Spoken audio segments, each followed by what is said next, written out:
Well, we've seen self-driving cars become more of a reality, but now the idea of autonomous big rigs has moved into the testing phase. Kelsey Sanchez shows us how one company is seeing whether the idea can actually work on the roads. High-speed drivers and big rigs are a given on any major highway. And here on State Highway 130, trucking fleets are constantly moving through the stretch of road with the highest speed limit in the nation.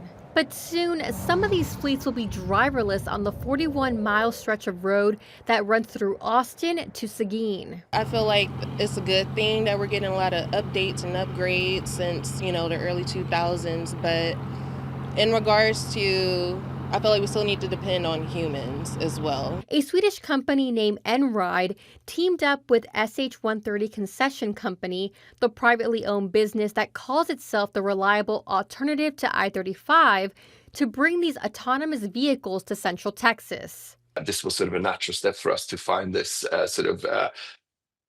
ability to, together with the partner, create this sort of test environment and over time also operational environment for our autonomous trucks. The CEO of Enride says the driverless trucks have been operational in Sweden since 2020 before expanding to the U.S. in 2022. But before these trucks are fully functional in Central Texas, they need a test run.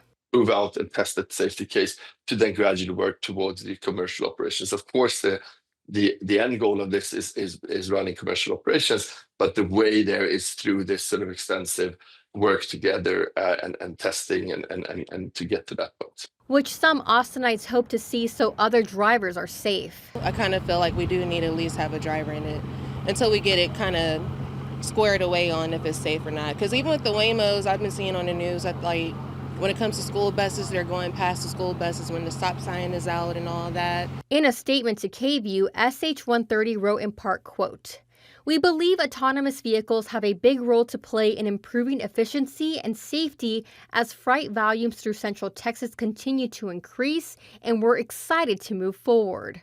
And when these trucks do make their debut, this Austinite says this is what she'll do if she sees one. I will get in a different lane. Yeah.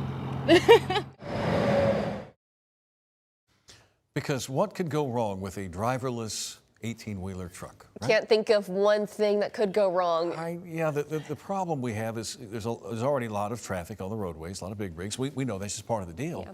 But sometimes drivers like you and me like to cut them off. Is there enough? Me? I would never. Well, no, I'm saying like you and me. Drivers of regular in general, vehicles. Yeah. It could be like Claire. Claire could be one of those vehicles. Sometimes they get in front of big rigs and don't give them enough time to. I'm not saying you do, Claire. I'm only kidding. But you know what can happen. Claire Brown just walked in, everybody.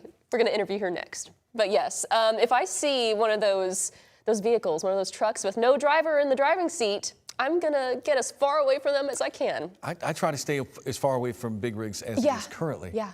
I want to put plenty of room between me and the county they're in. There's just a big blind spot there, and I don't want to be in it. Every time I'm next to them, I speed up a bit. I'm like, hurry, get around let's them get this and, over with. Exactly.